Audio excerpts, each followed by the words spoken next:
in Philadelphia when they were one play away from an NFC title game. Now we know that Stafford is going to run it back as quarterback here in L.A. How does that make the L.A. Rams best prepared to take down whoever is the best in the NFC if it is the Eagles next year? I'm finally thawed out from that game. It was cold. It was cold. It was loud. It was raucous. It was crazy. They really brought it. Jared Verse brought the heat, and they brought it on him. But Matthew Stafford going out there playing his butt off.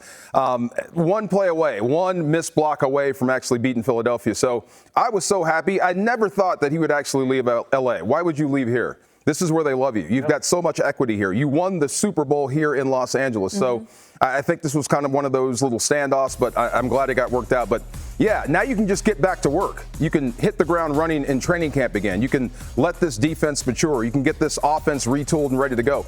I think he's one of the best pure throwers of the football I have ever seen. Been close. I've chased around Marino. I've chased around Elway. I've seen other guys throw the football. I think he is one of the best. And he is one of the best leaders I've ever seen and tough as nails. So getting this deal done, I think, was paramount. I'm happy they got it done. They got the left tackle signed as well. So let's hit the ground running again. Let's take another shot at Philadelphia. Guys glow about Stafford. Guys who've been around him or the quarterback types, like you guys all love Stafford. Just the way he throws, physically, everything. I love that this happened. I love that this did not result in some Hollywood breakup. It'd be a shame. What are we doing? He was going to leave the Rams. He's going to take his family, move to some other team, and move to Jersey or something. Because of money at this point? Like, you are so deep in your career. You're a Super Bowl champion. You're respected. It's this great marriage with McVay.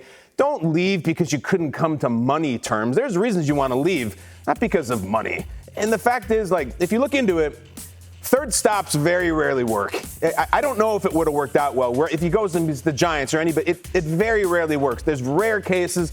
Carson Palmer and Kurt Warner who land on the third stop. We thought we had one last year with Russell Wilson and it completely fell apart. Odds are, new team, new coach, it would not have worked out. This works. Why would you want to break this up? I understand money. I'm not talking about somebody else's money, but I'm just glad that wouldn't be the reason. They leave a bad taste in every NFL fan's mouth.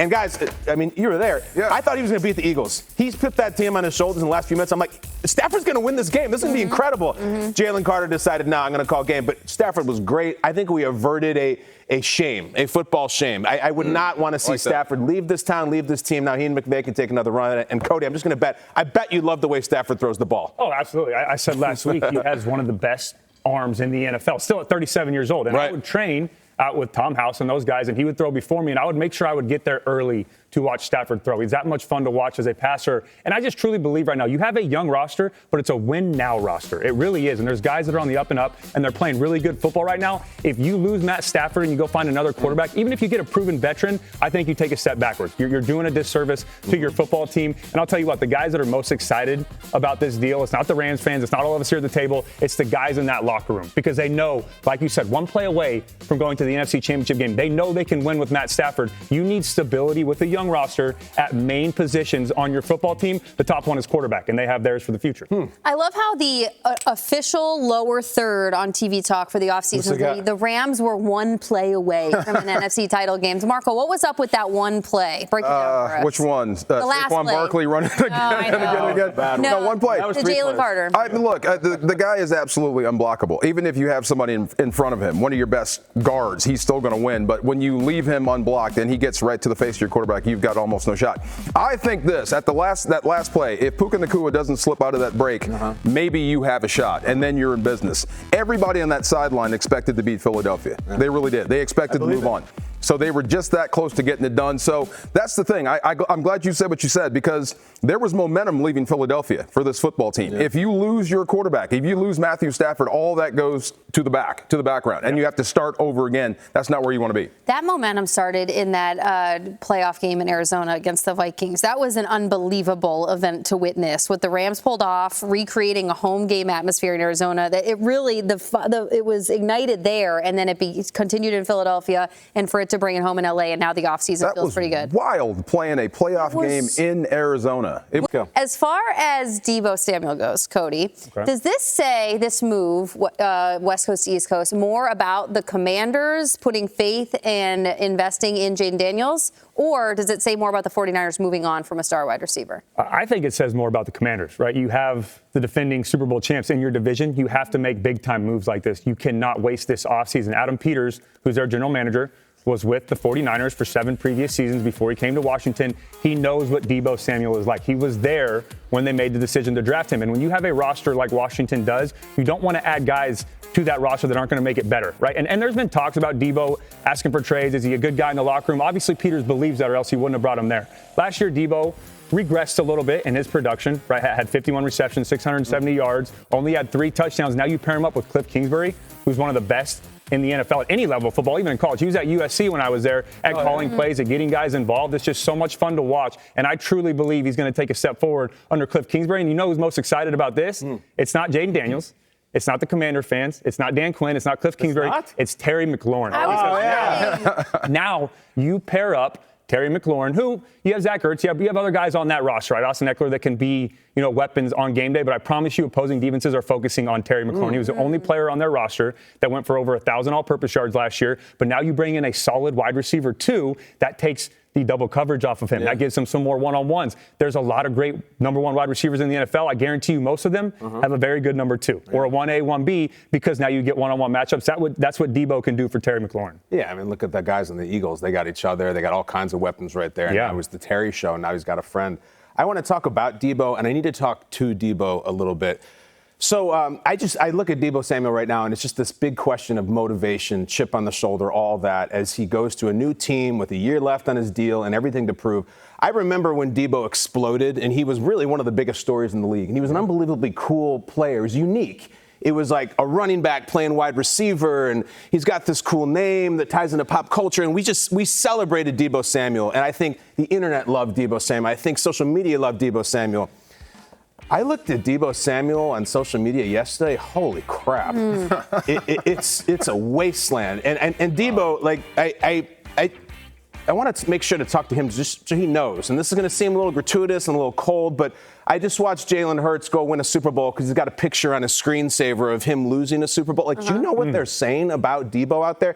Just so as you go to your new experience, Deebo, with a new quarterback and a new team and a new reality, I just want to make sure you know all of the stuff and the way that there are really 3 groups of people in the internet jokesters and the way that they talk about Deebo Samuel. Here's the 3 groups.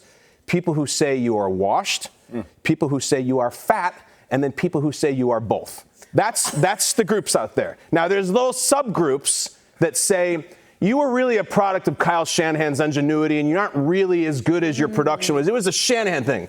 Then there's ones who call you Timu Percy Harvin with the body of James Harden. These are not my takes. I don't believe this. I like Deebo. He is an Angry Runs winner. He is a really cool thing. We've celebrated him a lot on the show. But if I am Deebo and I'm sitting there saying, like, what is my motivation for this year above and beyond it? Just look at that stuff, because that's how they look at you. Right or wrong, I don't agree with it. It's not just idiots either. Real legitimate Tim Kamakami, journalist, says, like, Deebo's 20 pounds overweight. He's out there talking about this guy who covers the team, who knows the team.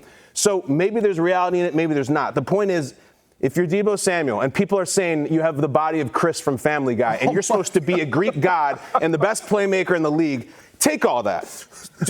Bookmark this or screen cap it and keep it on your phone or keep it in your locker. Keep it, because you are way better than that. And as a show and me as a person, I like you and I'm rooting for you. But when you go to Washington and you go to Jaden, a new fan base, remember all those things that they're saying and go make plays and shut them the hell up. That's what I'm saying. Man, it's so wonderful when you just get handed material. That's it. I'm trying to help him. And I want Deebo to be a great story. Yeah. I want him to be comeback player of the year if he's even eligible. I don't even know. But he's going to a great place where they're going to be excited to have him and just shut all those idiots up. Really, just do it, Deebo. Go. It's 80 yards at a time. Bam, out the door. You're the rookie. You have to go after that. Oh, my God, bro. Wow. Remind me not to make you mad. But I don't say it, though. No. It's not me. That's what is your body of a what? The motivational conduit. I like it. But since 2019, all he's done is beat L.A., beat the Rams.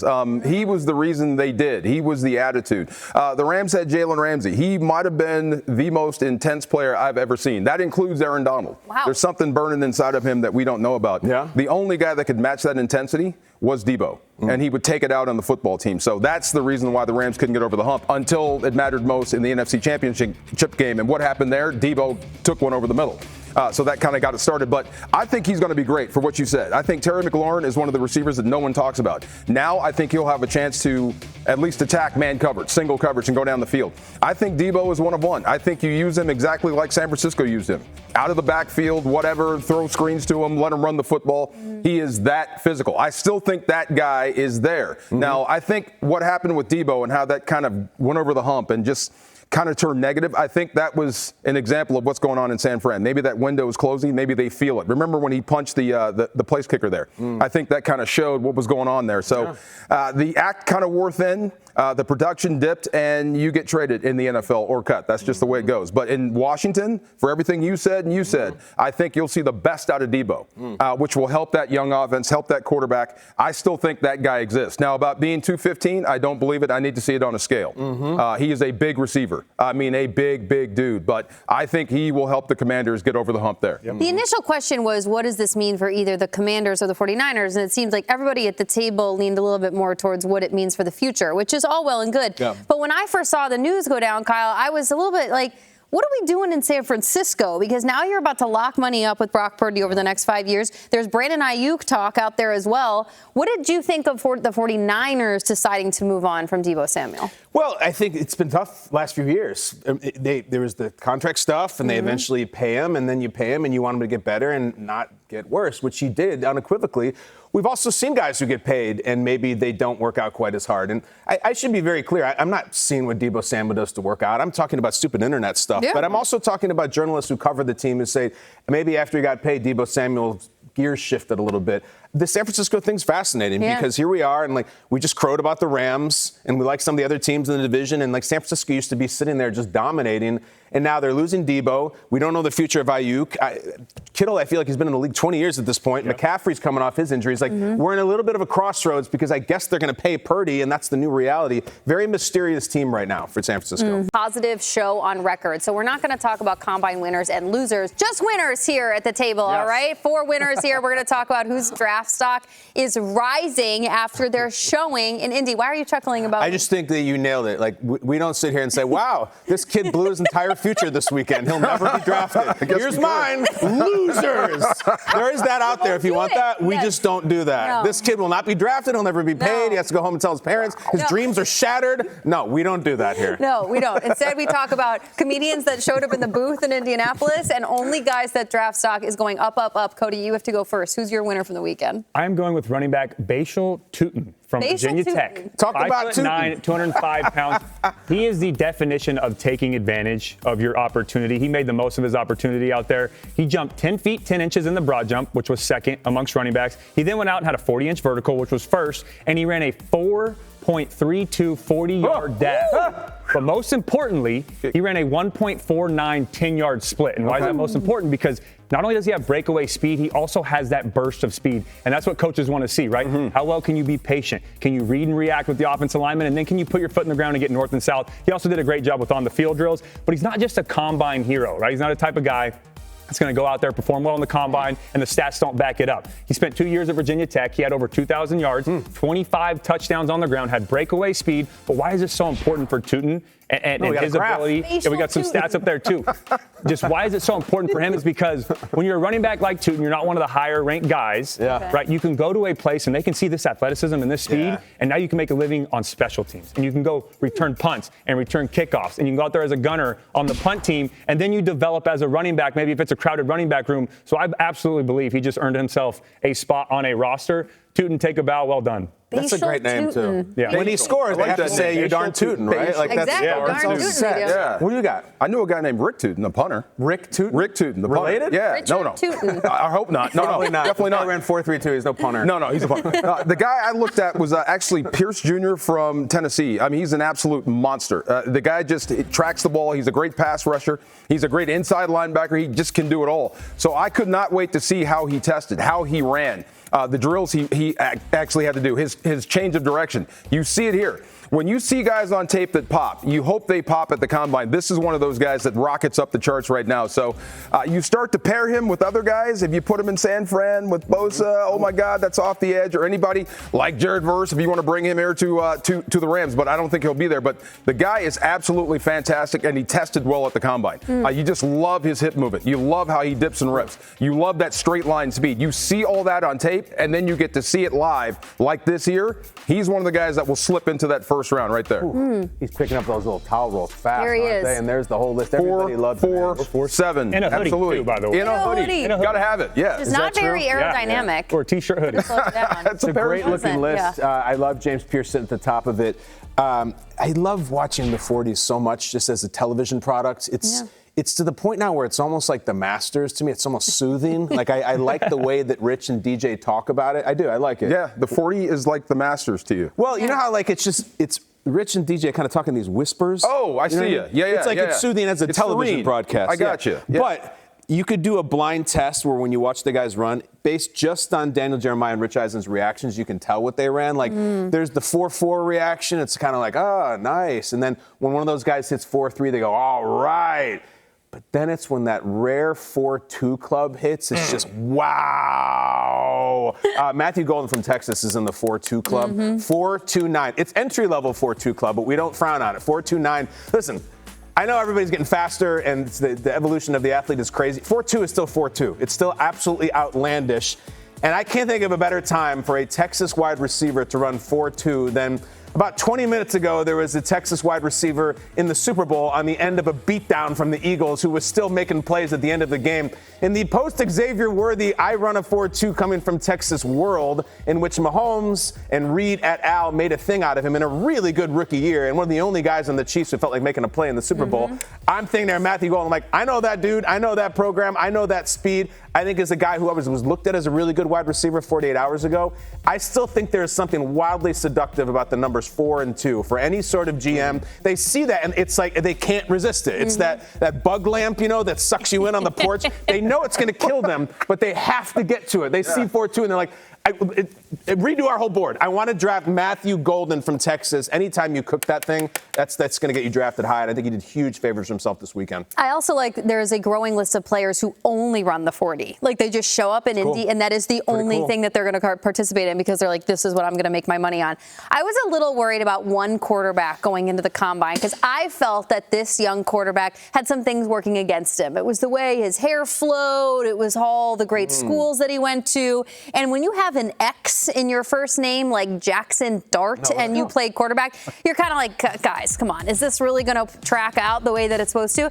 Jackson Dart had a great Saturday, and it wasn't a, oh my God, DJ Jackson Saturday. It was a Jackson Dart hung on Saturday. He improved his draft stock. Now, if you look up Jackson Dart on the internet, people are saying, oh, you're never going to have a Lane Kiffin quarterback come out in the first round. Like, why does Jackson Dart play well at Ole Miss? Why did it work for a Jackson Dart quarterback? I played for Lane Kiffin. Yes. I really did. And I love the way that Kiff would teach offense to you. I was fortunate enough to play for Lane Kiffin, for Steve Sarkisian. I played for a lot of great offensive line coaches. And it does. It helped me so much with my football knowledge. My junior year, I had a great year under Steve Sarkisian. I am open enough to admit that a big part of that was the way that he game planned and what I learned from Kiff the year before. But Kiffin does such a great job of using his quarterbacks, whether it's Jackson Dart, whoever it may be, to their best advantage and help them get to that next level. And I truly believe Kiffin played a big part in that. And obviously Jackson, had to do a lot of it himself. But it's very impressive to see what he's been able to do. All right, so now he's got the hair, he's got the name, he's got the arm. What about, got great lettuce. Great lettuce. Great lettuce. I'm not, well, you never know, because what if the meetings don't go well? What if the conversations, and to Cody's point, the football IQ doesn't go well? Well, Jackson Dart held his own this weekend because our own Peter Schrager had this tweet. This was Friday after media availability finish up. Aced the media session. And you have to understand, Peter, Schrager doesn't just put this out because he thinks the guy did well at the podium. It's because he knows that Jackson Dart is popping in and out of each room with every team. And he knows, man, I think some GMs are talking about the way Jackson Dart handled his business in those conversations. So Cam Ward and Shedeur Sanders don't throw, they don't work out. Jackson Dart did. So not only did he improve his name within the meeting rooms, then he went out and had a really solid Saturday. And Jackson Dart also had some fun because there's always the risk of injury. Jackson Dart wanted to celebrate with the cartwheel at the end of the throwing session. Let's see it again. Very good, Jackson Dart. Very good. I just think, like, in the world of, like, Anthony Richardson doing backflips and stuff, this is pretty bad. I don't know if this helped him or not. You got to get the legs straight up. Nope. Yeah, you got to straighten the legs out. Like, that is not a great cartwheel. That's kind of a No, I see taking care of your body. I see cautious. I see intelligence. I think that was a great cartwheel. I see stiff. Yeah. 52 days until the 2025 NFL draft, and my favorite player in this year's draft is the running back from Arizona State by way of Sacramento State named Cam Skattebo. Okay, I love this guy. He's my favorite player. He's my favorite player maybe in years. But I've been noticing something in the analysis of Cam Skattebo that's starting to percolate a little bit, that I want to get ahead of, and I want to nip in the bud, and I want to make a little bit of a public service announcement about it.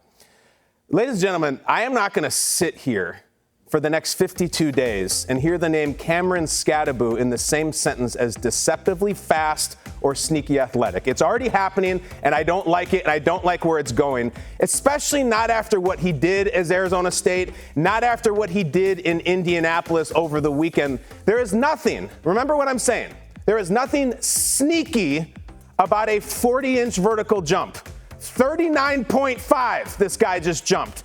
That is better than Adrian Peterson, than Jamal Charles, than Marshawn. It's better than Christian McCaffrey, who I personally thought drove a stake through the entire heart of the sneaky athletic joke industry. But we're still here, and I need to stop. All right, it's not funny anymore. We've been doing it for years. It's not applicable here. Don't do it. How do I know? Because when I posted my excitement over Skattebo's vertical on social media this weekend, the very first response I got was here. Check out the response. Mike Garofalo, downright sneaky athletic. No. Mike, you're not helping. You're not helping. Mike, you should know better. You're encouraging the online lemmings to make the same dumb joke about Cam Skattebo. Mike, I'm putting you in detention. Don't do that anymore. I am tabooing all of the cliches. When I hear talk about Cam Skattebo, I want to hear about his incredible tackle breaking, his strength, his breakaways. I do not want to hear in your analysis that he is a gym rat, a coach on the field, that he has a great motor. I don't want to hear that Cam Skattebo is the son of a coach. You know why? Because he's not. I did the research. His dad's name is Leonard Skattebo, and he works in pest control. God bless him, because that's exactly what we need right now in the analysis of his son. Pest control. Spray him. Kill him dead, including this Cam Skattebo comps are driving me crazy. And I'm going to pull from this very table during the commercial break. Oh, no! Over the next 50, listen to me. Look at me. Look at me. Oh, no. Don't look at your phone. Look at me. Over the next 52 days, I do not want to hear the name Toby Gerhart a single time. Oh, my God. Don't say it. If you're saying it about Cam Skattebo, you're mailing in your analysis. You're lazy. They're not close to the same prospect. While I'm at it, while I have you, do not utter the name Peyton Hillis in my presence. Stop it. I'm looking at you, Kessler. Cam Skattebo is 5'9", 219. Peyton Hillis went 6'2", 250. It's an idiotic comparison. Do better than just scrolling your nostalgia Rolodex for the fastest meathead cracker you can find, all right? You have to do better than, he's a Peyton Hillis. He's nothing like Peyton Hillis. He has exactly one thing in common with Peyton Hillis, and you know what it is. Sneaky athletic. He's a running back? Stop it. Yes, he has two things. He's a running back and the other thing. Lastly, okay, it is possible. I'm going to try to stay calm now. I'm trying to work on my breathing. Go ahead. It is possible to describe and analyze young Cam Skattebo without mentioning the name Mike Allstott. No one loves Mike Allstott more than me. Mike Allstott had 4 inches and 30 pounds on Skattebo. Guys, just speaking purely in the football sense, it's not the comp. He ran a totally different offense coming out of college at Purdue in a totally different sport back in the 90s, all right? I also believe Skattebo is faster than Allstott was, and we'll see that when he eventually runs a 40. No one loves Mike Allstott more than me. I'll talk about Mike Allstott all year long, but not when we're talking about this Arizona State running back, all right? Now, you might say, well, we have to have comps. Who are we going to compare him to? You just mentioned all the white guys. Who's left? That's what we do. Never mind that. Let's talk about that's what we do. Yeah. I got some comps for you. Mark Ingram is a comp for Cam Skattebo. Very similar size. Same kind of angry runner. You want another comp? Frank Gore. Incredible balance on a smaller guy. Just won't go down. You think it's a 3-yard gain, all of a sudden it's 2nd and 2 and you gain 8 yards. Similar there. And yes, Cam Skattebo has some Marshawn Lynch in him. Not the personality. He's not as fast, but wild, fierce, almost messy runs at almost exactly the same weight as Marshawn. So, guys, I think you know what. I hope you're picking up what I'm putting down. And I'm talking to the table, actually. Yeah. And I'm also talking to the world's table that is right out there. I don't want to hear it anymore, all right? I don't want to. All those names I listed, all the sneaky fast, blah, blah, blah. I get the joke. I got the joke years ago. I've made the joke. I'm just not making it about Cam Skattebo. He's better than that.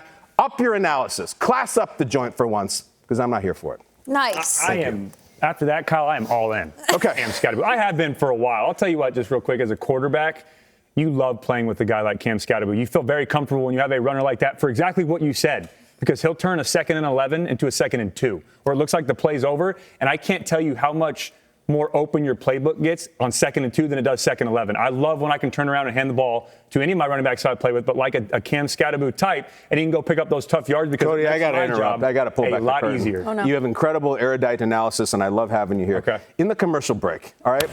Cody gets up, he's stretching his legs, just getting to know people, he's getting comfortable.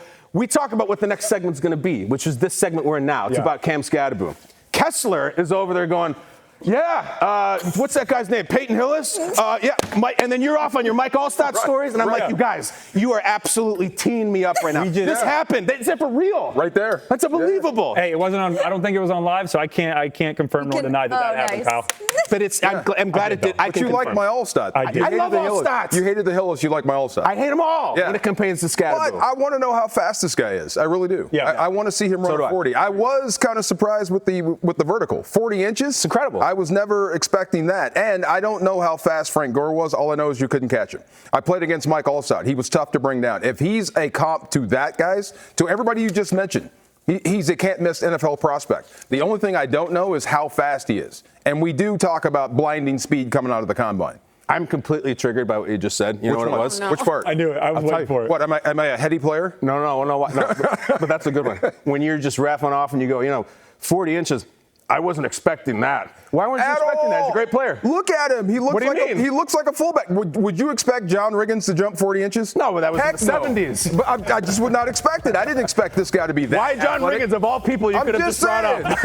Of all people. Earl Campbell. You're part of the problem. John Riggins, Larry Zonka didn't want to be mentioned. I do want to see you run a 40. I just do. I want to see you run the 40-yard dash. But everything else on tape, you got to love the guy. I think, listen, it's one of the most interesting 40s in this year's draft because if he cooks it, and I think his definition of cooks would be mid 4.5s, like he runs a 4.55, damn, all right.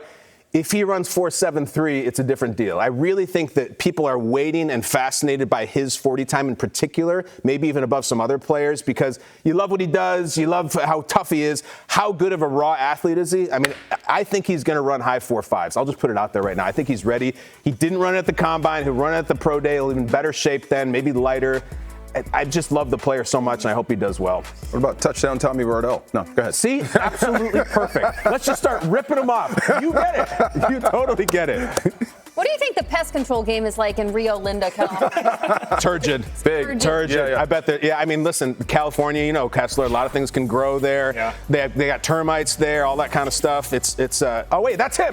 That's Leonard Skattebo with a belt. Come on, you got to love him. And he deserves the belt for best pest control in the Central California area, right? Have you ever used him, Cody? You're from there. I have not, unfortunately. No, but I will look into it. Listen to those demands. It's such a specific list of needs. A team that is contending, that will pay an older quarterback what he wants to be paid.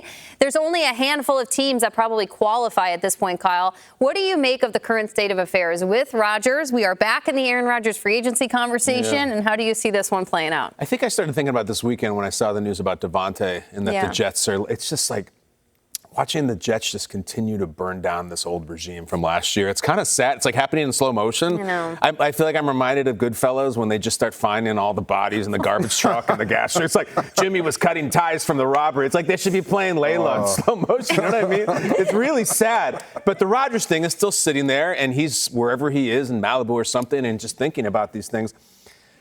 I don't love the Giants for him. And I think right now, the way I would describe it in my mind for Rodgers is like, I don't think he's actively looking to join another team. I think he's a single guy in his 40s, and he doesn't even have a dating app. He's not going out to the bars. He's kind of just sitting around. And if someone calls and woos him and says, yeah, we love you, and we have money, and we have this, and we have that, whether it's the Raiders or the Giants, then maybe. Or maybe he just hangs it up. I need something better than he already has a house in New Jersey. I get that, and it's cute. It's the way we track these things. But, okay, so he has a house in New Jersey that he could sell in 5 seconds or that he's maybe renting. I have no idea. Just, does you want to join the Giants? They've been bad for 10 years. He doesn't really know their people. He doesn't have a deep history with their coach. They're probably not going to be great this year. So they're probably going to be on Hard Knocks again. Like, he wants to sign up for all that stuff. Like, we just did this movie. It didn't end well. I would be very, very, very surprised if he joined the Giants. Now, I think LA was fascinating, and I think that was tasty and appealing and everything. But to that point, I also don't know if Aaron Rodgers is in the business of following around Matthew Stafford and picking up his scraps. Like, well, I'll wait till see what happens with Stafford, and then I'll be. This is Aaron bleeping Rodgers. Like, this is not someone who waits to make other people dictate his moves. I think he's sitting around and he's healthy and he's in shape and looking to play football. But unless something absolutely perfect opens up, I don't think he will again. And I can't describe the 2025 New York Giants as absolutely perfect. You're also on record saying that you thought you had seen Aaron Rodgers play his last snap of football. Do you still stand by that and you're just flirting with this Yeah, concept? if you got to take a shot where it's like you throw it in one of the baskets, done playing, Giants, Raiders, I put Steelers, whoever you want, I'm still putting it in done playing. I think he's played 20 seasons. I think he went out with his boots on. He started every single game. He played okay, threw a couple passes to Devontae, and I think he went out with respect. I think he's done personally. And as I said before, I hope he's done. I don't want to see Aaron Rodgers on the Giants next year, guys. He's 41 years old, season 21, on a team that probably won't be. I'm good with it. But I want to know how you guys feel. What do you think? What do you got, Marco? Hall of Fame resume set in stone, right? Yeah, years ago. 5 years after he's done, he's in. So I'm kind of with you. And when you read the quotes from Aaron Rodgers, he says the Giants, Las Vegas has been bandied about. And then he throws in there, I'm not even sure if I want to play.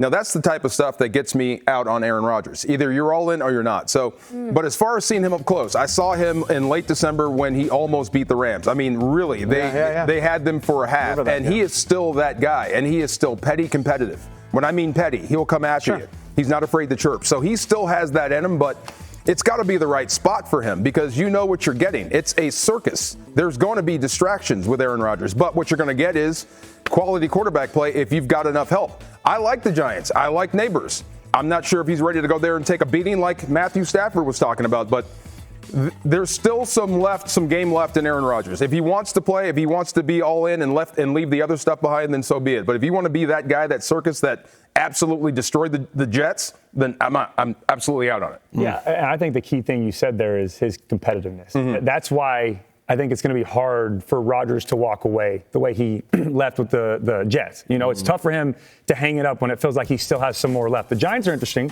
I mean, they have the 3rd overall draft pick right now, and if they love a quarterback and they go and get one, then Rodgers puts himself kind of in a weird position, maybe Kirk Cousins and Michael Penix from a year ago, to where if he doesn't play great, do the chatters and the chirps start happening to where, okay, put in the rookie. That feels beneath him, Cody. But it's interesting because he would most likely sign before the draft. So then would they tell him that hey, we're still taking a quarterback 3rd? Yes. Or does that happen later on, right? Does that part of, hey, I need to know for sure that I'm your guy? So even if they do, I mean, he comes in and mentors like he did with Jordan Love in Green Bay. But the other thing that's for me, and I think that's most intriguing, is the Raiders.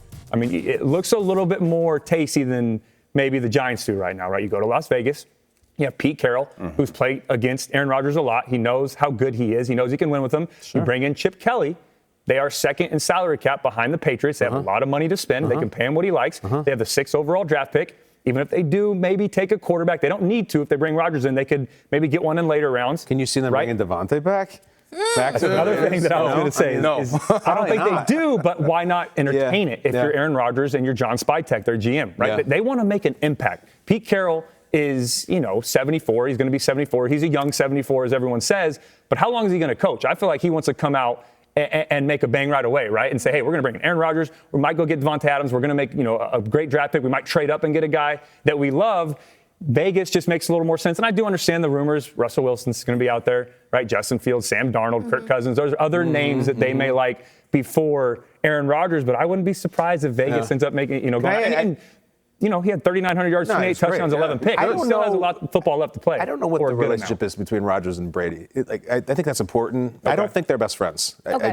I don't think it's one of those relationships. So in that vein, you called him petty competitive. Super petty. Super petty and super competitive. I want to keep going down that vein. I actually don't think, to DeMarco's point, and Kyle, yours, I don't think that they have to be best friends. I do think that there is like an evil laugh capability here in the AFC West that the Las Vegas Raiders could pull off between Brady me, pulling in Aaron Rodgers the way Elway did years ago with Peyton Manning, coming into the AFC West, and with that with Pete Carroll, I really think these three could just sit there and cackle at the fact that, like, so what if we mess around and mess with the Chiefs season next 2025? So what if we take down Sean Payton? He thought he had some big, hot second-year quarterback coming in and Bo Nix. Oh, Harbaugh and Herbert think they're all that. I think there is a something happening with the Raiders where it could kind of come back with what we know of that logo and that brand and autumn wind and just like, this is like, we're just going to take everybody down. I don't know what they would do with it after 1 year, but I really think there is something in the spirit of being petty and competitive. I think there's something really entertaining that could happen. Fits. It just fits. Aaron Rodgers in black. It just fits. I think what Jamie just laid out has like roadkill potential. I love the potential. I'm saying like it when we talk about we'll jump into the AFC West and the Chiefs. Like, be very careful. Yeah. Like that's the varsity over there. You know what I mean? And like you have this old quarterback with a new team, and like I like the Peyton Manning comparison too, but like. You know, the Peyton Manning had that crazy defense and the no-fly zone. Like, the Raiders aren't really showing up with that. So I think we're all trying to make it work, myself included. It's be very careful trying to fit the perfect ending for this quarterback who's going to be 42 or something this year. Like, I think I want him to be good. Yeah. I think I want him to be better than what he is. Yeah. It's interesting because a lot of people root against Rodgers. I feel like our table roots for him. Kind of. Kind of. But he's brought a lot on himself, though. Former quarterback, he's in the Stafford category. One of the best to ever do it when it just comes to pure arm talent. I had so much fun watching him and Brady and all those guys. It doesn't feel fitting for him to end his career like it was last year. And forgive me for not understanding why the immediate, like, absolutely not. Why wouldn't the Raiders want to bring Devontae Adams back? It's a whole new regime now. Is it just like the Davis family thing? Yeah, I mean, like when you come in and we paid you all this money and then you're like, I want out of here, and then to bring him back, it's just usually not the way it works. Okay. I mean, I understand it's different GM and all that, but it's usually not the way it works. There are some bars I'll never go to again. Because you're not allowed. Exactly. Yeah. Didn't go well. All right, Cody, we are going to wait on bated breath to next segment. You have the entire segment to break down some of the guys that did work out. However, let's just quickly focus on those two that did not participate in the workout. Some thoughts on Shedeur and Cam from the weekend. Yeah, I'm going to stick with what I said last week about Cam Ward. He has that superhero ability, but he also has that big play ability. But then you get worried about, is he doing too much sometimes? He needs to know when to be Superman. He needs to know when it's okay to be Clark Kent. But he's so intriguing because he just is another natural thrower, right? He can throw from any platform, sidearm, over the top. He has one where he's falling on his back and flips it underarm, right? It reminds you, not putting him in that category, but some Patrick Mahomes, Josh Allen, where he makes some throws to where it's like throw it away. And then he makes a superhero play, and you're like, okay, never mind. You know, that was great to see. Shedeur Sanders, for me, I would have loved to see him throw this week. I mean, or on Saturday. I think he could have helped himself a lot, especially with Cam Ward out, like Jackson Dart did, right? He kind of skyrocketed a little bit, and I'm solid with Cam Ward being number one.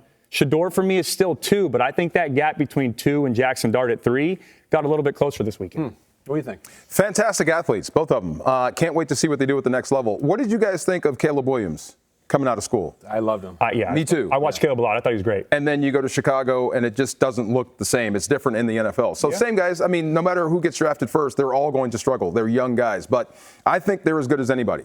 Any first-round quarterback we've seen in the last 10 years, they're as good as anybody. It depends on your surrounding cast and your culture, your team culture. So it's just taking a chance. And I think what you said was exactly right. You don't see quarterbacks like this. This is the new age of college football quarterbacks. They're different. They're coming out of school with money. They're a little bit different. That wouldn't scare me away. I've been a big fan of Shedeur forever. I think he is a fine talent. I love Cam Ward for everything you said. Especially the Superman stuff. Now, can you dial it back in the NFL when you're in the middle of the field with the hash marks and everybody on the field can run? And what do you do when what you did in college is not working? How do you get better? Do you have that wherewithal to be that same guy? So I wouldn't be afraid to draft either one of them. Can I pick them apart? I'm not sure. I wouldn't mind picking second, whoever goes first. That's the way I feel about both of these quarterbacks. Cool. I just think we're in the Superman era now. This is the new normal. It's obviously, you mentioned Mahomes and Josh Allen, but I remember sitting here last year, and I think it was Daniel Jeremiah was talking about Drake May, and he was calling him, he's a big game hunter. You know, like he chucks it deep to try to make the big play. There's not a lot of conservative quarterback play that's being rewarded right now. It's not the stage of like, we missed it. Let's punt. Let's get it the next time. Throw it away. It's really, I look at the quarterbacks in the playoffs and even young Jaden Daniels and Lamar. These guys are making spectacular plays all the time.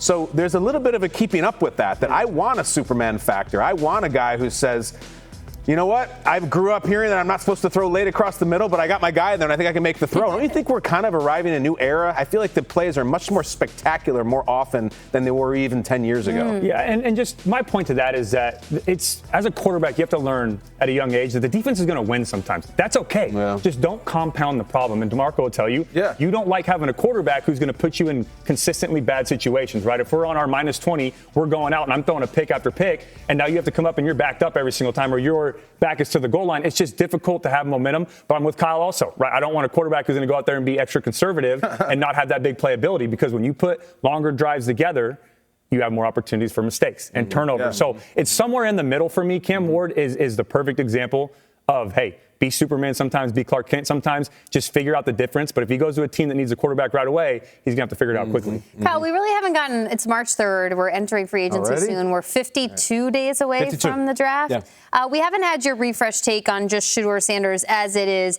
Deion Sanders' kid, and the fact that you hear him using phrases like, my mental game is next level. And last Friday, we were listening to him say, if you don't want a culture changer, don't draft me. I'm going to come in there and do that. What do you just make of Shedeur Sanders as a personality and knowing what he is going to have to do in the NFL? Unprecedented to be Deion's son. We've seen a lot of legendary players' sons come through. Deion's son, it's like being Blue Ivy or something. Like, that's like, you know what I'm saying? Like, I'm Deion Sanders' kid of the football world. I think that is really the comp. Like, my mom's Beyonce, my dad's Deion. And yet what I like about it is that you think, well, he grew up rich and he's famous and Shedeur and primetime and all that. Like, he got the crap kicked out of him in college. Crap kicked out of him physically, mentally. They lost a lot of games to Colorado that he started, and he got up every single time. This is not someone who is a prima donna, who is stuff. None of that stuff. That's difficult to raise someone with that type of fame and wealth and make them physically tough. That's parenting. Like, that's really, really impressive. So I'd like to say, I was going to say, it'd be interesting to see Shedeur Sanders, the son of a god, come into the NFL and struggle. He's already struggled, and he's already shown that he could bounce back from it. I'm really impressed with him. Really impressed. Big time. Being a cornerback is different when you say this is my house. Being a quarterback is different. So what happens post-game? But I would say with these young quarterbacks, this is your punter. Punting is okay.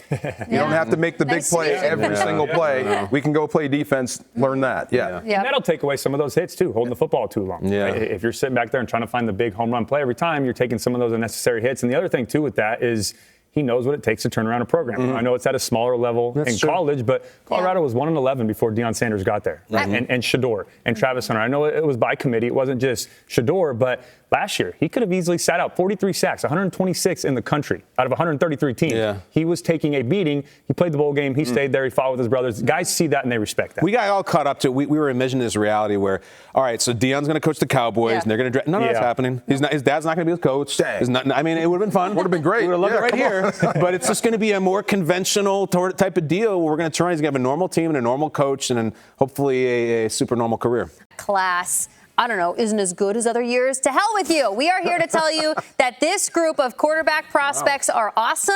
We watched them over the weekend, and now Cody Kessler is here to look at the top combine performances from the position of the guy that runs the offense. QB1, Cody, take it away. Did I sell it enough for you there? That was perfect. That was great. Venmo coming your way, Jamie. We talked last week about a handful of quarterbacks. I want to break down what that performance looked like for them on Saturday when they did throw. And also, I do have some comparisons, and I'm eager to hear what you guys think about it. So we're going to start with Jackson Dart, who I think, and Jamie, that was her winner of the combine. Great name. Absolutely that. He stole the show. He did a great job of coming out there, throwing under center, throwing from shotgun, doing all those different things. Did a great job, too, with his accuracy. I love the way that he worked his drop under center. And look at that, getting your hip open. This was the most impressive throw of me for the day. That's called a bench route for a receiver. They break in, they push up vertical, and then they break out to about 16 to 18 yards. That is a tough throw for a right-handed quarterback, and there's another one right there. Did a great job there. Now, on the deep ball, he was one of the better deep ball throwers in college last year, but where he struggled sometimes is he would leave some as some underthrows, right? And the receiver would have to break stride. That was not the case on Saturday. Great job showing some 3 balls. There's a 2 ball there, a little bit more on a line than some more air. He just showed everything you wanted to see. Now, you might have just saw a little giveaway there on my comparison at the bottom. That's but okay. We're going to go with my comparison. So I've heard eyes up here. Jalen Hurts. Yeah. Right. I've heard some of those comparisons. I like that. I'm not against that. I've heard some Jimmy Garoppolo a little bit here and there. A Bo Nix maybe jumping up. quarterbacks that aren't quite dual threat but have the ability to take off and run in college. A guy that I like that I think he reminds me of is Dak Prescott with the Cowboys. More so when he was coming out of Mississippi State, both from the SEC, right? They both played a lot out of shotgun, but then they learned how to play under center. If Jackson doesn't go in that first round, if he falls a little bit, maybe he goes day 2, and he goes to a team that has good weapons around him, I could see him coming in like Dak did with Tony Romo in that whole situation and being competitive right away. And like I said, they're both not dual threat quarterbacks, but they'll take off and run if they need to. Similar athleticism, similar build. Good. So I'm eager, Kyle, if you think that comparison's somewhere in the ballpark. But that was something when I went back and watched the film, and I was the same class as Dak, so I got to spend a lot of time with them, good friends with them. Just remind me of their play style a little bit in the SEC. Dax and Dart, they're calling them. There you go, Dax and Dart. It's fun at this time of year to refresh our memories, and we look at Dak as the superstar. 4th round pick. Yeah. Like this was not a guy who was celebrated. This was not a guy who was jumping off the marquee. 4th round, day 3 pick.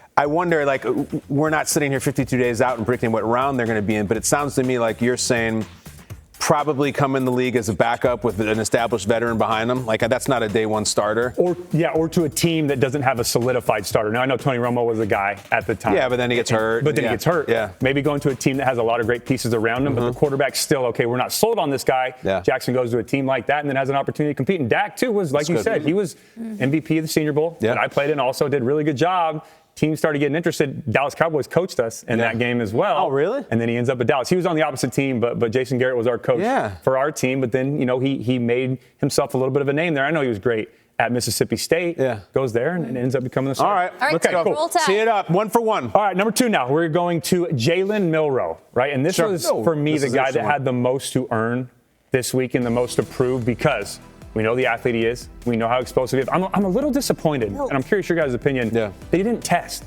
I would have loved to have seen him run the 40, do the broad jump, do the vertical. I think that's where he could have maybe separated himself a little bit.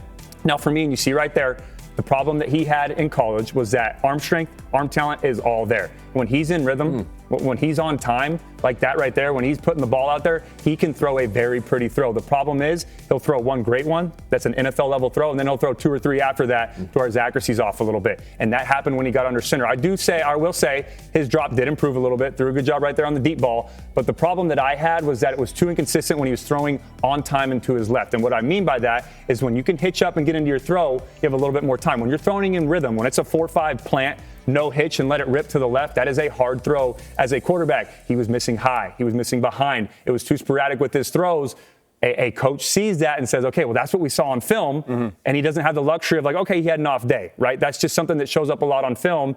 And then they translate that over to that's who he's going to be in the NFL. So that's a problem with him. But the arm talent is there. The ceiling, I think he has a high ceiling. He could absolutely develop with the team. Now, when we go to comparisons. Give me the comp. I went back and looked at some of these. I'm going to go with DeMarco first on this one, what you think. I went back and watched some of the guys that I played against a little bit beyond my time. Okay. But we were in the NFL at the same time. What are you trying to say? I like Tyrod Taylor as his comparison. All right. And the reason I say that is because when you go look at, and you can go back and look at Tyrod Taylor, if you look at their report when they were coming out of college, going to the NFL, Tyrod said, rocket arm, can make all the throws, has potential to be a big-time starter, just too many throws to where he's not consistent, and that starts with his feet. That's where I'm at with Jalen Milroe. Looked better in the combine with Milroe, but when you watch his tape, he's too quick to go from his first read, and then he gets a little bit of happy feet and starts looking around, and then he's off balance and off target with his throws. So, DeMarco, I don't know what you think on this, but I see a great comparison. And when it comes to rushing stats in college, too, Tyrod ran for 2,000 yards, Jalen Milroe 1,500. Both had more than 22 touchdowns rushing in their career, so very similar in my career. A lot of respect for Tyrod Taylor. I agree with everything you said. About Milroe, though, the last thing I wanted to see him do or need to see him do was the athletic part. Yeah. We know he's an athlete. I wanted to see him throw.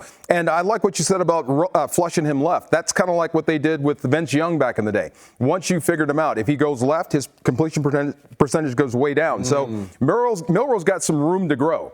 He's a great athlete at quarterback, but I think, like you said, this is where the NFL is headed anyway with guys that can create off schedule. So he's got that. But when you're standing in the pocket and you've got to read the defense, stand and deliver, that's the stuff that we're going to need to see going forward. But I like your comparison with Tyrod Taylor. I hope he can get there at some point. He's a good player. And that's my point.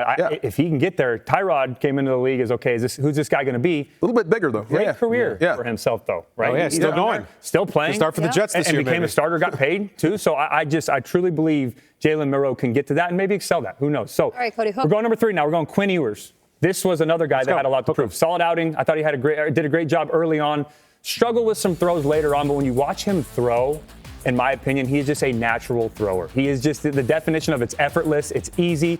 I thought we were going to see a little bit more zip on some of his intermediate throws, but the reason I think he got off balance with that or was off a little bit is you're throwing with the guys for the first time. It looked like he was trying to aim some of them instead of letting it rip. You don't want to miss. Now, one thing I will say with his footwork, though, from under center, and I promise you a coach is already going to talk to him about this, is when you're dropping from under center as a right-handed quarterback, and I'll show you real quick as I stand up. Get him on camera. What you want to do is, when you're under center, what you want to do is, right, I want to catch. Slightly off balance with your left foot. Yeah. Your left foot is staggered behind your right, and you always want to pivot and push, right? So we're going straight down the clock. I want to pivot and push. We're pivot and pushing so I can get away from the center. If you watch Quinn Ewers from under center, he played a lot in shotgun and Steve Sarkisian's offense, similar to Lane Kiffin. And this seems like a small thing, but I promise you when you get to the NFL, it's big. Yeah. If you watch my left foot, he was doing a thing, and you can go back to some of the videos where he would hop, and then go. That is half a second. In the NFL, half a second is a pick. Yeah, right? Wait, do that. Go. Fireball at Kyle. So what you want to see is push, boom, and then you got DeMarco Farr coming, and then boom, you let it rip right there. Nice and hit him ball. in the chest. Hey, keep your shoulders level, fire your hip, let it rip. That's So a that catchable ball. got it. Comparison for Quinn Ewers. And that's an easy fix, but that's something that I think made him late on some of those throws. Why he didn't have as much velocity. He was a little late getting back toward the drop. For me, I got Andy Dalton. Now, All right, let's go, Andy. Yeah. is because I can see Quinn Ewers and Andy Dalton coming out of TCU was the definition of a gunslinger. Effortless, right? He had that where he'd hold it right at shoulder level. And this is a little bit later, but it was just so easy for him to throw. The release, the quick release, great accuracy. But if you put Quinn Ewers on a team like when Andy was with the Bengals with great weapons around him with the A.J. Greens and all those different guys, he can excel. I don't think he's going to be a first-round pick. Potentially could work up there, see how his pro day goes. But if he gets to the second round and you put him with a good roster, in my opinion, similar to Jackson Dart a little bit, I think he could excel like Andy Dalton did in Cincinnati. Can we give Andy Dalton his dignity and throw some old Bengals highlights? I'm looking up I was on the Panthers wearing a visor. Is that Deshaun Foster? Who am I looking at up there? He looks good, though. He looks great. I don't even remember that Andy Dalton. I went in the playoffs each year. All right. Well, anyway. And that's how Andy was. He was a second-round pick. Right? Was a gunslinger, throws it very effortlessly, great arm. Yeah. Just to me, I see some similarities, and I think Quinn Ewers could have that type of career if he goes to the right place. All right, you got another one? Right. Going number 4. I got 2 more. Oh my gosh, you have so much info. I got 2 more to wrap up. Cody's so prepared. I got Kyle McCord was a guy that I was very high on. Went to Syracuse. A little bit of a forgotten name when he left Ohio State. Played well in the ACC this year. Very solid performance. The thing that stood out the most to me is he throws a very catchable ball. Okay. Right? He's not going to come out there and rip it as hard as he can. But when he does miss and he's off on some of his throws, they're not too far and few in between. Right? He's not missing 20 yards over the guy's head or he's dirting it 5 yards short. It's still in the catch radius right there. The guy had to slow down a little bit, but he can still catch the ball. So he throws a very catchable ball. That's going to help him at the next level. I do think he needs to work on his footwork a little bit and some of his deep ball accuracy. But the comp I had for him, and this is strictly coming out, someone that I went back and I watched a lot of combine tape. I watched a lot of reports. I believe it. The comparison I have for him when he went to Washington was Kirk Cousins. I feel like, and the main reason was because Kirk wasn't a guy who would come out of college and wow you all the time at Michigan State and make these big-time hero throws, but he throws a very catchable ball. Right, when you go back to Washington with Jordan Reed and those guys that he was surrounded with, when he goes to Minnesota with Justin Jefferson, he knows I have athletes around me. I'm just going to put it in their vicinity, and they're going to go get the football for me. So that's why I have that comparison. I know it's a little off the chart one there. It might be a little random. No, it's but good. I just kept going through it. And Kyle Cord, for me, reminded me of Kirk Cousins, a little bit of a mid to later round guy who could potentially become a starter. I just, when you say catchable ball, I think pickable ball, too. Yeah. On the other side. That's what you don't want. Interceptable. That's what you don't want. That's the opposite. Right. But I like the Cousins comp. I think it's one of the most flattering ones. You know, the story's weird, same draft class as RG3 and the same team. Sits there, ended up becoming what it became. But he did get to sit, didn't have to start right away, even as short as it was. And then now he's still playing this year somewhere. But I think that's one of the most flattering comps you've had. Cousins had a great career. Yeah, absolutely. I agree. So the last one here is I'm going with Dillon Gabriel out of Oregon, a guy that I talked about a lot last week that had a big opportunity to help himself. An up and down day for Gabriel, right? He showed some good throws, had some where you could see his accuracy be off a little bit, had a little bit more arm strength than I anticipated, which was good to see. And I talked about him needing to push the football down the field on some of those deep outs, on the in cuts. I didn't just need to see the go ball. I wanted to see some of those 20-yard window throws right there where you put it on a line. He did that very well. Now, when we do get to the go balls, I think he could have helped himself out a little bit more. Those deep corner routes where they go play action under center, left some of those short, or he was late and leaving them out of bounds. But overall, I think it was a solid performance. This one right here just gets over the top and a little bit inside. I like to see that little bit more outside and over the shoulder to get away from the DB. But overall, a solid day. I don't think he hurt himself, but I don't necessarily think he's going to jump up the draft board from that combine. So my comparison for him is a guy that has been a very solid backup for many years, no longer in the NFL. I went with Chase Daniel for his comparison. Both had very successful college careers, right? And now Gabriel is at multiple places, but very successful college careers. Chase Daniel made a living being a backup quarterback in the NFL. He came in and played when needed. He can go out there and win some games, right? But he was a very good guy in the locker room, a very good quarterback to be the backup and help your starter out. He hung in for years, Dylan, man. Yeah, he Long was career. in 5 the Saints. Yeah, right. Forever. He's with the Saints. He made a living behind Drew Brees, learning from him and helping him out. But sometimes that's what you need to do as a backup. Is you just need to be a guy that's great in support, and you can go out there and compete and help the defense get better when you're on scout team. I think Dylan Gabriel can be that guy. He could have a very long career, potentially become a starter, but if his number's called upon, can go out there and develop the right way and then give the team a chance. I know how these segments go. You put a lot of thought into them, and you try to pick the perfect comp. There's so many names. Of the comps that you just laid out for us, which one of yours is the perfect, like your favorite comp? I feel like the Quinn Ewers, Andy Dalton one for me is one that I kept looking. I looked at a bunch of names for Quinn Ewers. I just feel like if Quinn Ewers does go on that day 2, second-round pick, both gunslingers, very effortless, the way they throw the football, you surround him with the right guys, he could develop into a very good football player. When you were coming out, did you get comp to anybody?